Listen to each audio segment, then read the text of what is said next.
Hello everyone. तर माझ्या वीरला गावाला जायचं होतं कारण की त्याला आता ख्रिसमसच्या सुट्ट्या लागल्या आहे. मग जाता जाता म्हटलं वीरवरून जावं कारण की वीरचं दर्शन पण घेतलं नव्हतं बरेच दिवस झाले.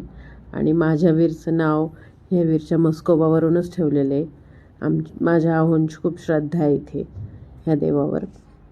आणि मग नंतर गावाला गेलो. आईन ते घरी नसल्यामुळं मग येता येता रानातूनच गेलो आम्ही डायरेक्ट. आणि मग सगळा भाजीपाला तोडून आणत होते हे.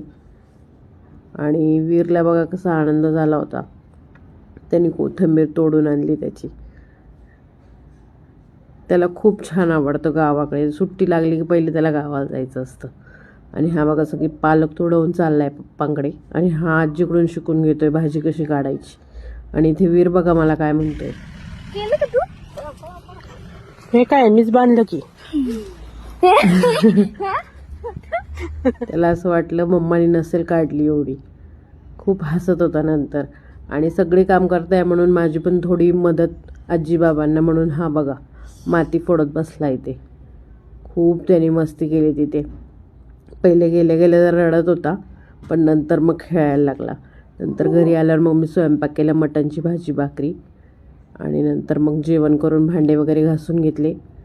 आणि मग नंतर शेकोटी लावली होती. आमच्या इथे लग्न होतं जवळच, त्याचा आवाज आहे हा. लोकं बघा कशी शेकून घेतात. ते दोघांनी एकचा तसा हात केला की जसं का देवाची आरती घेत आहेत. गावाला भरपूर थंडी आहे अजून, इकडे जरी कमी झाली असली तरी. Bye, thank you for watching.